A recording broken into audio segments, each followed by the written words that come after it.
Welcome students. We are studying chapter 4th of our geography named agriculture. हम लोग पढ़ रहे हैं अपनी geography का chapter 4th जिसका नाम है agriculture. In this video we are discussing about the commercial farming, the plantation farming and the cropping pattern in India.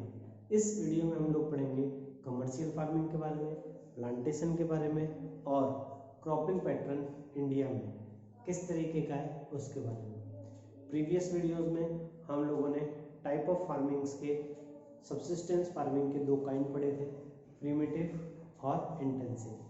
Commercial farming और plantation is also a part of type of farming heading, तो उनको भी हम आज इस video में discuss करेंगे। सबसे पहले हम देखते हैं कि कमर्शियल फार्मिंग क्या है। What do you mean by commercial farming? As the define is given in their name, commercial means the type of farming which is grown for commercial purpose. commercial farming कौन सी है? जिसको कि हम commercial purpose के लिए बोते हैं उसी को हम commercial farming कहते हैं। अब commercial farming means farming in which we grown the crops for sale purpose। बेचने के पर्पज से जो फसलें बोई जाती हैं उसी फार्मिंग को कमर्शियल फार्मिंग कहा जाता है। In this type of farming we are means farmer are trying to earn profit. Farmer कोशिश करते हैं कि वो प्रॉफिट कमा सके और वो भी ज़्यादा से ज़्यादा।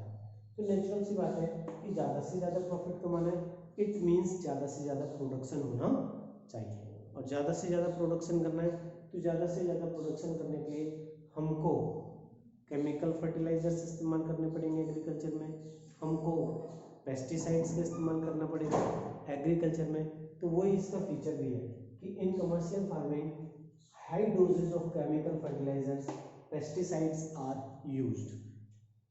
फार्मर्स जो होते हैं वो हैवी डोजेज का इस्तेमाल करते हैं कमर्शियल फार्मिंग में, केमिकल फर्टिलाइजर्स का, पेस्टिसाइड्स का, etc.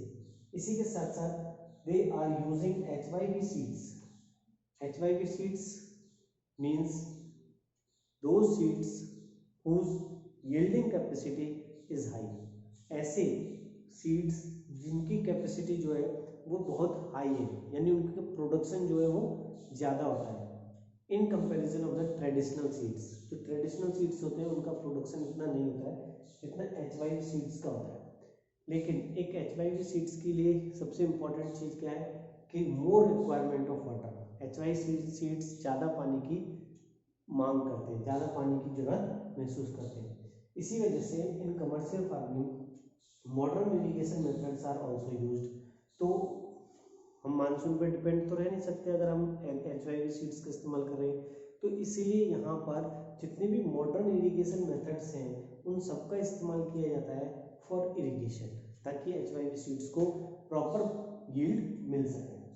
इसके बाद इसमें जो ट्रेडिशनल पैटर्न है मींस लेबर वाला कॉन्सेप्ट है वो कम रहता है। इसमें ज़्यादातर जो फार्मिंग होती है वो मशीन से होती है, इसलिए हम कह सकते हैं it is highly mechanized farming, जिसमें ज़्यादा से ज़्यादा मशीनों का इस्तेमाल होता है।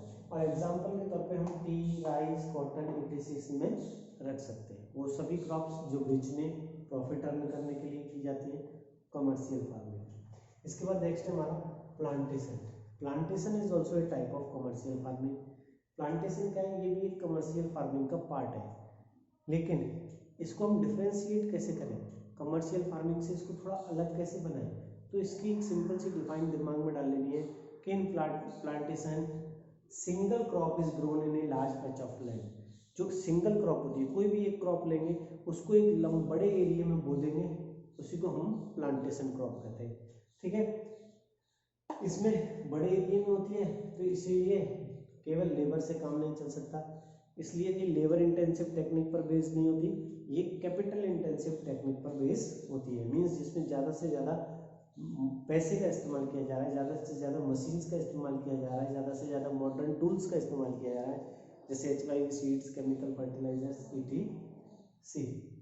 ठीक है, इसके बाद हम इसमें एग्जाम्पल पे लिख सकते हैं coffee, sugar cane, jute etc. Are the good examples of plantation crop. इसके बाद देखते हैं नेक्स्ट है हमारा क्रॉपिंग पैटर्न। तो ये क्रॉपिंग पैटर्न जो हेडिंग है ये हम क्लास 8 में ऑलरेडी पढ़ चुके हैं, बस यहाँ इस वीडियो में हमको उसको एक बार रिवाइज करना है, रिकॉल करना है, क्योंकि हम लोग ऑलरेडी इसको पढ़ चुके हैं। तो in India the cropping pattern is divided into 3 parts, means 3 seasons. The first one is Kharif season, in which Kharif crops are grown, Rabi season, in which Rabi crops are grown, and Zaid crops are the third part of cropping pattern. तो देखते हैं सबसे पहले खरीफ crop क्या है। ये खरीफ crop कब बोई जाती है, कब काटी जाती हैं, और इसके एग्जांपल्स क्या है। तो सबसे पहले देखते हैं कि kharif crops are sown with the onset of monsoon in June. जो खरीफ क्रॉप है इनको तब बोया जाता है जब मानसून आने वाला हो। जब इंडिया में मानसून आने वाला होता है तब खरीफ क्रॉप्स को बोया जाता है, इनके सीड्स को सोन किया जाता है, ठीक है। और हम जानते हैं अच्छी तरह कि इंडिया में जो मानसून है वो जून की फर्स्ट वीक में आने शुरू हो जाते हैं। तो उससे पहले ही उसी के आसपास जो खरीफ क्रॉप के बीज है वो फार्मर्स बो देते हैं। और इनके काटने का जो टाइम होता है ये होता है सितंबर टू अक्टूबर। हार्वेस्ट किया जाता है सितंबर टू अक्टूबर में। और इसकी जो मेन क्रॉप्स है वो है राइस, मेज, ज्वार एंड बाजरा। क्लियर। हमसे बोर्ड के एग्जाम में इनमें से किसी के भी एग्जाम्पल्स पूछे जा सकते हैं, कोई भी टाइम पूछा जा सकता है, इसलिए इसको इम्पोर्टेंट ध्यान में रखेंगे। नेक्स्ट है रबी क्रॉप्स। रबी क्रॉप्स जो है वो विंटर सीजन में बोई जाती है। और आप जानते हो इंडिया में विंटर सीजन कब स्टार्ट होता है, अक्टूबर से स्टार्ट हो जाता है। मींस अक्टूबर में इसके की फसल को बोना शुरू कर दिया जाता है। रबी क्रॉप्स मोस्टली विंटर सीजन के स्टार्टिंग से बोनी शुरू हो जाती है। तो हमने यहाँ पर टाइम लिखा हुआ है अक्टूबर टू दिसंबर। और इसका जो हार्वेस्टेड टाइम होता है वो होता है अप्रैल टू जून, जो कि इस समय प्रेजेंट पीरियड चल रहा है। हम देख रहे हैं आजकल हमारे किसान जो है वो सभी गेहूं की फसलों को काटने में लगे हुए हैं। क्लियर। यानी समर जो पीरियड है ये इसकी हार्वेस्टेड टाइम होती है, यानी काटने का टाइम होता है। तो April to June is the period of harvested and the main crop wheat is the main crop of rabi crops. Mustard is also a part and peas are also a rabi crop. ये हमें याद रखने, examples में हमसे पूछे जा सकते हैं। लास्ट है ज़ेद क्रॉप। ज़ेद क्रॉप का जो पीरियड है ये बहुत शॉर्ट पीरियड होता है। शॉर्ट पीरियड कैसे होता है, ये रबी और खरीफ दोनों फसलों के बीच का जो पीरियड होता है उसमें बोई जाती है और उसी में काट ली जाती है, ठीक है। तो both between zaid crops are grown, sown and harvested between the month of kharif and rabi crops. दोनों के बीच के पीरियड में शॉर्ट पीरियड ऑफ टाइम के लिए ये होती है। और इसके गुड एग्जाम्पल होते हैं जितनी भी बेल वाली फसलें हैं, यानी जिनमें कुकुम्बर आ जाता है, वाटरमेलन आ जाता है, मस्क मेलन आ जाता है, खरबूजा जिसको हम कहते हैं, खरबूजा खाते हैं ना आप लोग, हाँ, तो बस वही है हमारी ज़ेड क्रॉप। क्लियर। तो ये था हमारा एक रिवीजन क्रॉपिंग पैटर्न का जो क्लास 8 में हम पढ़ चुके हैं। बोर्ड में हमसे डिफ्रेंशिएट पूछा जा सकता है खरीफ और रबी क्रॉप का, तो वो आपको पता होना चाहिए, ठीक है। ऐसे ही हमसे लॉन्ग आंसर्स में कमर्शियल क्रॉप के फीचर्स पूछे जा सकते हैं, प्लांटेशन क्रॉप के फीचर्स पूछे जा सकते हैं।